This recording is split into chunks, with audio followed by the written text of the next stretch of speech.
School of magic season 2। Title, एक खूनी रास्ते से लड़ना। अगर तुम दौड़ सकते हो तो दौड़ते रहो। तुम्हारे दादाजी शॉर्टी को तुम्हारी मृत्यु तक तुम्हारे साथ खेलने में कोई आपत्ति नहीं है। लाइट प्रोटेक्शन रैम्पर्ट कास्ट करते समय शॉर्टी बड़बड़ाता रहा। प्रकाश संरक्षण प्राचीर एक पिंजरे की तरह थी जिसे गला काटने वाला सींग वाला डीमन छू नहीं सकता था। शॉर्टी द्वारा लगातार 3 लाइट प्रोटेक्शन रैम्पर्ट के साथ प्राणी को फंसाने के बाद यह किया गया। नीलिमा जो नफरत से अभिभूत थी, उसने तुरंत पिंजरे में लाइटनिंग का प्रहार किया जो गला काटने वाले सींग वाले डीमन के ऊपर जा गिरा। गला काटने वाले सींग वाले डीमन की रक्षा कपड़े में लिपटे शव जनरल से भी कमजोर थी। महज लाइटनिंग गिरने के बाद इसका शरीर गंभीर रूप से घायल हो गया था। वह पिंजरे में लगभग अधमरा पड़ा हुआ था और अपनी जान बचाकर भागने की सारी उम्मीद खो चुका था। मुझे प्राणी को उसकी शांति पाने में मदद करने की अनुमति दे। शॉर्टी ने पिंजरे में एक शानदार लाइट रिंग फेंकी। एक मैजिशियन को हमेशा अपनी ऊर्जा बचाकर रखनी चाहिए, खासकर तब जब प्राणी को खत्म करने के लिए बेसिक लाइट स्पेल से पर्याप्त से अधिक हो। चमकती हुई गेंद से निकलने वाली लाइट की किरणें गला काटने वाले सींग वाले डीमन के लिए अविश्वसनीय रूप से तेज तलवार की तरह थी। किरणों ने तुरंत प्राणी की शैडोदार आकृति को छेद दिया, जिससे उसमें अनगिनत छेद हो गए। गला काटने वाले सींग वाले डीमन कुछ मिनटों से अधिक नहीं टिक सका। उसका शीश जल्द ही छोटे काले टुकड़ों में बिखर गया। अंत में जो कुछ बचा है वह कैनवास का एक काला टुकड़ा था जो जमीन पर गिर रहा था। यह पता चला कि प्रेत वास्तव में कैनवास पर कब्जा कर रहा था। जब शॉर्टी ने घोस्ट कैनवास देखा तो उसकी आंखें चमक उठी। हालांकि धूर्त आदमी ने अपनी अभिव्यक्ति में अपना उत्साह व्यक्त नहीं किया। उसने बस उदासीन दृष्टि से कैनवास उठाया और बड़बड़ाया, यह जो कुछ गिरा है वह लंगोटी के टुकड़े जैसा दिखता है। आखिर हम इसका उपयोग किस लिए कर सकते हैं? शायद कोई वास्तव में इसे मुझसे खरीदेगा। शॉर्टी ने अपने भाषण के बीच में ही घोस्ट कैनवास को अपनी जेब में रख लिया था। दुर्भाग्य से एक बड़े हाथ ने तुरंत उसकी कलाई पकड़ ली। उसने ऊपर देखा और देखा कि निशान वाला आदमी मुस्कुराहट के साथ उसकी ओर देख रहा था, जिससे उसके तंबाकू से सने पीले दांत दिखाई दे रहे थे। भाई, वह चीज वास्तव में बहुत मूल्यवान है। चूंकि तुम पहले से ही जानते थे कि गला काटने वाला डीमन वाला सींग दानव क्या है, आपको यह भी पता होगा कि इसका घोस्ट कैनवस कितना मूल्यवान है, निशान वाले आदमी ने कहा। शॉर्टी ने तुरंत एक लंबा चेहरा बना लिया। यह आदमी जो रुरोनी कैंशिन के भारी संस्करण जैसा दिखता था, कुछ क्षण पहले लगभग अपनी जान गंवा चुका था, फिर भी वह घोस्ट कैनवस के बारे में सोच रहा था। यदि शॉर्टी घोस्ट कैनवस को अपने पास रखने में कामयाब हो जाता है तो वह रात के बाकी समय में मिलने वाली अन्य लूट पर विचार किए बिना भी बहुत अच्छा लाभ कमाएगा। ऐसा नहीं है, मैं इसकी कीमत के बारे में ज्यादा आश्वस्त नहीं हूँ। इससे क्या ख्याल है, मैं इस चीज को अच्छी कीमत पर बेच सकता हूँ। मैं इसे ले लूंगा और अन्य चीजों से तुम सबको मुआवजा दूंगा। वो कैसा रहेगा? शॉर्टी ने कहा। यह इस पर निर्भर करता है कि आप हमें क्या देने की योजना बना रहे हैं। हम तीनों शामिल हैं। नीलिमा कोई ऐसी व्यक्ति नहीं थी जिसे आसानी से मूर्ख बनाया जा सके। 100 सीड पीस। क्या तुम मेरे साथ मूर्ख जैसा व्यवहार कर रहे हो? अभी मुझे वह चीज दो, स्कारफेस वाले आदमी ने गुस्से से कहा। ठीक है, 5 बिलियन। मैं सभी को 5 मिलियन दूंगा। आप इसे अधिकतम 20 मिलियन में ही बेच सकते हैं। मैं तुम में से प्रत्येक को 5 मिलियन दूंगा। यह उचित सौदा है, शॉर्टी ने कहा। ऐसा तो अधिक लगता है। शॉर्टी के दिल में दर्द महसूस होने लगा। उसे उस आदमी को नहीं बचाना चाहिए था। 4 लोगों में बंटने के बाद मुनाफा उतना प्रतिभाशाली नहीं रहा। शॉर्टी भी अपनी बात का पक्का आदमी था। उसने तुरंत सभी को 100 सीड पीस और मैजिक इक्विपमेंट्स दिए, जिनकी बाजार कीमत के अनुसार कीमत 5 मिलियन होगी। यह सर्वेंट लेवल का सोल एसेंस आपके लिए है। इसकी कीमत कमोबेश 5 मिलियन है। शॉर्टी ने आदर्श को एक सोल एसेंस देते हुए कहा। आदर्श एक पल के लिए हैरान रह गया। उस व्यक्ति को कैसे पता चला कि उसे सोलर सेंस की आवश्यकता है? आमतौर पर आदर्श कभी भी अपने स्टार को मजबूत करने के लिए उन सोलर सेल्स को खर्च नहीं करेगा जिनका वह पैसे के बदले में उपयोग कर सकता है। हालांकि वह सभी 49 स्टार को मजबूत करने के लिए बहुत करीब था, इसलिए उसने अपने अगले स्टार को मजबूत करने के लिए निर्णायक रूप से सोलर सेल्स का उपयोग किया। जब तक वह 4th लेवल की फायर फिस्ट नहीं बना सका, केवल 10 स्टार ही बचे थे। कक्ष छोड़ने के बाद उसे ज़ॉम्बी की सोल रेमनेंट इकट्ठा करने में और अधिक प्रयास करना होगा। ज़ॉम्बीज को मारते समय सोल रेमनेंट इकट्ठा करना जल्दी होता था क्योंकि वे हमेशा झुंड में मरते थे। लूट का माल बांटने के बाद समूह डूबी हुई कब्र से बाहर निकल आया। गुफा से बाहर निकलते ही सभी को बहुत डर लगा। पूरा क्षेत्र घुप काली आकृतियों से भरा हुआ था।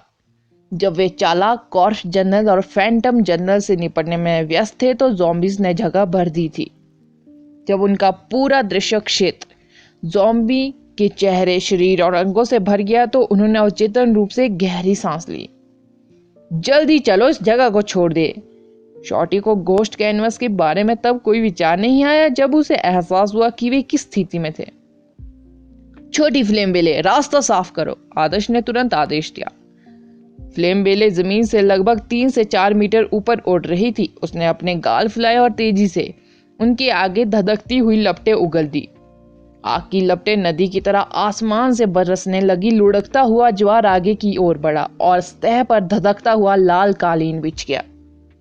आग की लपटों के क्षेत्र में ज़ॉम्बी सर्वेंट लेवल या तो पहचान से परे जल गए या सभी दिशाओं में अपनी जान बचाने के लिए भाग गए। आपदा की आग रोज फ्लेम से ज्वाला से कहीं अधिक भीषण थी। इसके अलावा छोटी फ्लेम बेले अभी भी अपने युवा चरण में थी और अभी भी आपदा आग की शक्ति का पूरी तरह से दोहन करने में असमर्थ थी। बहुत बढ़िया, आपका कॉन्ट्रैक्टेड 20 4 या 5 इंटरमीडिएट फायर मैजिशियनों के बराबर है। शॉर्टी ने आदर्श की ओर अपना थम्स अप उठाते हुए कहा।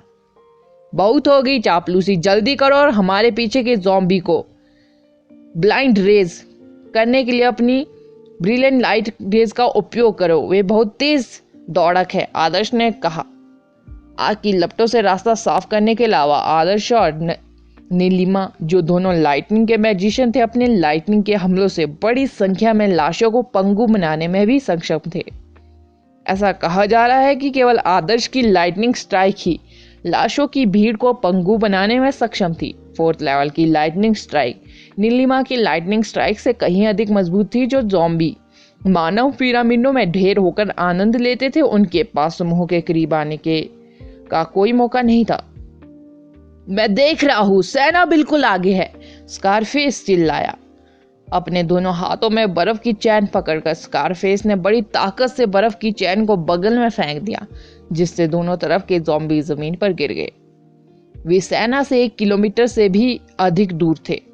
चारों मैजिशियनों ने अपने मैजिक बूट्स का उपयोग करने में कोई संकोच नहीं किया क्योंकि वे लगातार स्टार पैटर्न बनाते हुए काली रेत की भूमि पर सेना की ओर बढ़ रहे थे। एक जादुई बेल जमीन से फूटी और 2 लाशों के पैरों में उलझ गई। चारों के पास उन 2 लाशों पर बर्बाद करने का समय नहीं था, जो अपने हाथों से रेंग कर आगे बढ़ने की कोशिश कर रही थी। वे बस तेजी से उनके पास से भागे। शॉर्टी की ब्रिलियंट लाइट दूसरी तरफ फूट गई।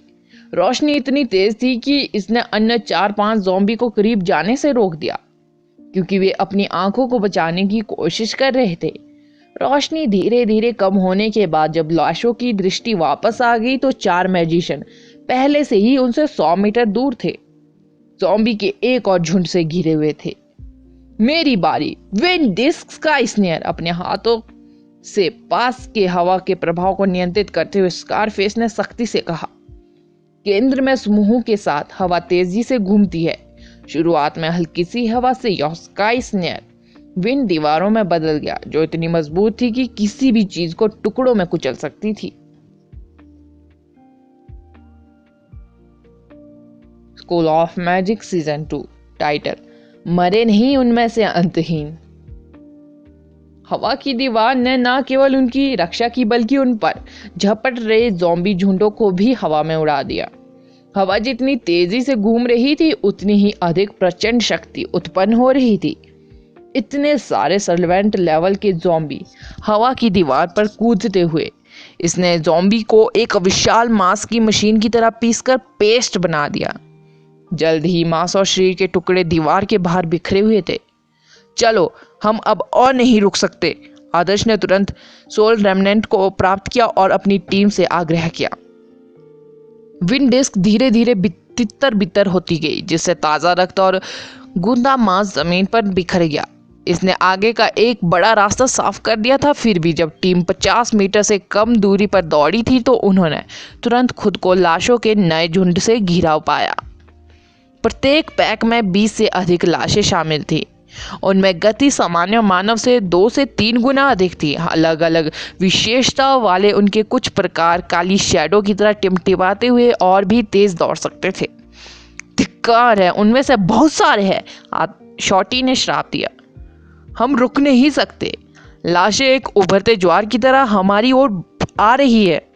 एक बार जब वे हमारे और सेना के बीच के रास्ते पर आ जाते हैं तो हमारे पास उनके साथ फिर से इकट्ठा होने का कोई रास्ता नहीं रह जाएगा। आखिरकार सेना हम चारों से ज्यादा तेजी से लाशों का सफाया कर रही है, आदर्श ने तुरंत कहा। स्थिति कितनी गंभीर थी। आदर्श ने अपनी ताकत को और अधिक बनाए रखने की हिम्मत नहीं की। उसने 3 अलग अलग दिशाओं में देखा जहां से लाशें उन पर हमला कर रही थी और अनुमान लगाया कि वहां 60 से 70 लाशें एक साथ उन पर हमला कर रही थी। कुछ ही सेकंड के भीतर 100 से अधिक अन्य लाशें भी आ जाएगी।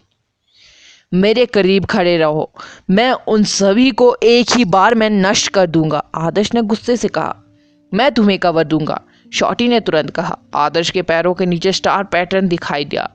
उसके चमकते लाल रंग ने हमेशा की तरह हर किसी का ध्यान आसानी से खींच लिया, मानो वह एक आग की अंगूठी पर खड़ा हो जो भयंकर रूप से जल रही हो। Fire fist 9 hall. आदर्श ने अपनी मुट्ठी जमीन पर पटक दी, जिससे बढ़ती गर्मी काली मिट्टी में समा गई। टीम गहरे काले अंधेरे से घिरी हुई थी। फिर भी इसी क्षण 9 हॉल के आकार में लाशों और अंधेरों से ढकी हुई भूमि से 9 ज्वलंत फायर पिलर फूट पड़े। खंभों के बीच प्रचंड लपटें नाच रही थी, जैसे विस्फोट, गर्मी की लहरें और आग की लपटों ने 100 मीटर के भीतर सब कुछ ढक दिया था। बेसिक रूप से जैसे ही ज़ॉम्बी के झुंड ने मैजिक के क्षेत्र में कदम रखा, उनका स्वागत धधकते फायर पिलर्स द्वारा किया गया, जिसने ज़ॉम्बी को तुरंत वाष्पित कर दिया, यहां तक कि उनकी राख भी पीछे नहीं बची। फायर पिलर अत्यंत आश्चर्यजनक थे, यह देखकर कि पूरा क्षेत्र भयंकर आग की लपटों से ढका हुआ था और आदर्श, जिसकी आकृति फायर की लपटों में घिरने के बाद चमकदार लाल हो गई थी, स्कारफेस और नीलिमा को समझ में आया कि क्यों यावनान ने उसे वाइस कैप्टन नियुक्त किया था। हिंसक, अत्यंत हिंसक। स्कारफेस के स्काई स्नेयर ने पहले केवल 20 लाशों को मारा था, जबकि आदर्श के एक फायरफिस्ट 9 हॉल्स ने एक बार में 50 से अधिक लाशों को मार डाला था। इससे ज़ॉम्बीज से घिरे रहने के कारण आने वाली कठिनाई का तुरंत समाधान हो गया। शेष लाशें केवल इसलिए बच गई क्योंकि वे अपेक्षाकृत धीमी गति से आगे बढ़ रही थी और इसलिए वे मैजिक के दायरे में नहीं थी। चलो, आदर्श ने उच्च आत्माओं में कहा जब उसने अपने आसपास की झुलसी हुई भूमि को देखा। ब्लैक पेंडेंट ने भी काफी तेजी से काम किया। आदर्श ने जिन लाशों को खत्म किया था वे सभी नीली हरी रोशनी वाले बिंदुओं में बदल गई थी, जो अमृत झील की नदी में तैर रही थी, जो आदर्श के ब्लैक पेंडेंट के अंदर पड़ी ही थी। ज़ॉम्बी के लगभग 80 सोल रेमनेंट एक सोल एसेंस को अपग्रेड करने के लिए पर्याप्त होंगे। बेसिक रूप से स्कारफेस और आदर्श ने जिस ज़ॉम्बी को खत्म कर दिया था वो एक और सोल एसेंस को अपग्रेड करने के लिए पर्याप्त था। इस तरह से सोल रेमनेंट एकत्र करना बेहद कुशल था। फिर भी आदर्श बहुत अधिक लालची नहीं होना चाहता था, क्योंकि यह केवल समय की बात थी जब तक कि उसकी ऊर्जा समाप्त नहीं हो जाती। इसके अलावा ज़ॉम्बी की संख्या अभी भी बढ़ रही थी, जिसके परिणाम स्वरूप लाशों के घने झुंड लगातार उन पर अटैक कर रहे थे। यदि उन्होंने अपने इंटरमीडिएट स्पेल का उच्चारण करते समय कोई गलती की तो यह केवल कुछ सेकंड का समय था, जब तक कि लाश उन्हें जमीन पर नहीं ले आई और उनके ऊपर लाश की 10 परतें खड़ी कर दी। स्टार को मजबूत करने के लिए समय नहीं होने के कारण आदर्श ने टीम का नेतृत्व किया और आगे बढ़ना जारी रखा। छोटी फ्लेम बेले आग उगल दो। लिटिल फ्लेम बेले ने फिर से अपने गाल फुलाए और आगे 100 मीटर से अधिक लंबे रास्ते पर एक चमकदार लाल जलता हुआ कालीन बिखेर दिया। आदर्श के ब्लैक पेंडेंट की ओर उड़ने से पहले उसके आगे एक सीधी रेखा में मौजूद लाशें एक बार फिर आग की लपटों में तुरंत पिघल गई और ब्लू ग्रीन सोल रेमनेंटों में बदल गई। लाइटनिंग वज्र। नीलिमा की आंखों से पर्पल रंग की चमक निकल रही थी। उसने उनके पीछे के रास्ते पर अपनी उंगली उठाई, जिससे ऊपर एक विशाल तूफानी बादल उत्पन्न हो गया, जिसमें से मोटी लाइटनिंग की किरण नीचे गिरी। उनका पीछा कर रहे लाशों के पास लाइटिंग क्षेत्र को पार करने के अलावा कोई विकल्प नहीं था। सौभाग्य से लाशों के पास बहुत कम या कोई बुद्धिमत्ता नहीं थी। वे खतरनाक क्षेत्र से बचने या बचने के बारे में पूरी तरह से अनजान थे। जैसे ही उन्होंने क्षेत्र में कदम रखा, लाइटनिंग के हमलों ने तुरंत उन्हें हवा में खूनी धुंध में उड़ा दिया। मैं उन्हें देख सकता हूँ, मैं उन्हें देख सकता हूँ, जल्दी करो, छोटू चिल्लाया। शॉर्टी चिल्लाया। अंततः उसने लगभग 300 मीटर दूर सेना को देखा। ऐसा लग रहा था कायरा और कुणाल को सेना का पीछा करने वाले ज़ॉम्बी को नष्ट करने के लिए सेना के पीछे नियुक्त किया गया था। जब कुणाल, शॉर्टी, नीलिमा और स्कारफेस उनकी ओर रास्ता साफ कर रहे थे तो उन्हें अचानक महसूस हुआ कि उनके कंधों से दबाव हट गया है, क्योंकि लाशें 4 लोगों के समूह को घेरने के लिए चली गई थी। वे वापस आ गए हैं, उनके लिए रास्ता साफ करो, रास्ता साफ करो। जब कायरा ने देखा कि वे दूसरे मैजिशियनों को पकड़ रहे हैं तो वह उन पर चिल्लाने लगी। हंटरों में से एक ने सेना के पीछे सामूहिक रूप से लाशों की हत्या होते देखकर अपना मुंह और आंखें चौड़ी कर ली। उसे अपने विचार एकत्र करने में कुछ समय लगा और उसने कहा, वे 4 बाघ की तरह भयंकर है। उनकी मारक क्षमता मूलतः एक विशाल सेना के समान है। हाँ, अगर मुझे ऐसे ही पीछे छोड़ दिया जाता तो कुछ ही सेकंड में मुझे बिना कोई हड्डी छोड़े ज़ॉम्बी खा जाते। बकवास बहुत हो गई, चलो उनके लिए रास्ता साफ करें, कोई समस्या नहीं से देखो। Rolling wave. खून से सने मैं 20 जानो, जाओ उन्हें ले आओ, कॉन्ट्रैक्टिंग समनिंग कास्ट करते हुए एक समनर ने कहा। एक 5 मीटर लंबा मांसल जानवर जल्द ही आगे बढ़ गया। जैसे ही जीव प्रकट हुआ, पास का ज़ॉम्बी बौनों में बदल गया।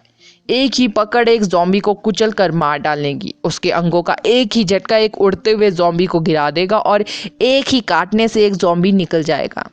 खून से लथपथ जानवर लाशों के ढेर में घुस गया। जीव उनके विरुद्ध अत्यंत प्रभावी था। आखिरकार मैजिशियन ने छोटे समूह में विभाजित होने और खुद को लाशों से घिरा हुआ पाने के बजाय समूहों में रहना पसंद किया। लेकिन रक्त रेखा वाले जानवर जैसे योद्धा स्तर के प्राणी की कहानी पूरी तरह से अलग थी। उसका मांस मजबूत था और उसके अंग शक्तिशाली थे। प्राणी को मारने में शायद लाश को आधा दिन लगेगा, फिर भले ही वह एक ही स्थान पर खड़ा हो। मिशन पूरा हुआ। हर कोई पूरी गति से आ गया। आगे याओनान की आवाज़ आसमान से आई। वे ठीक 20 मिनट पहले यहाँ आए थे। जब याओनान ने आदर्श की टीम को सेना की ओर आते देखा तो वह भी मुस्कुराया। ऐसा लग रहा था कि जिन लोगों को उसने चुना था उनके पास कुछ कौशल था। एक कॉर्प्स जनरल को मारना और केवल 20 मिनट के बाद सेना के साथ फिर से इकट्ठा होना आसान नहीं था। इसके अलावा उन्हें 1 किलोमीटर दूर सेना के साथ फिर से इकट्ठा होने के लिए भी संघर्ष करना पड़ा। अगला एपिसोड जानने के लिए बने रहे मेरे इस चैनल के साथ। Thank you.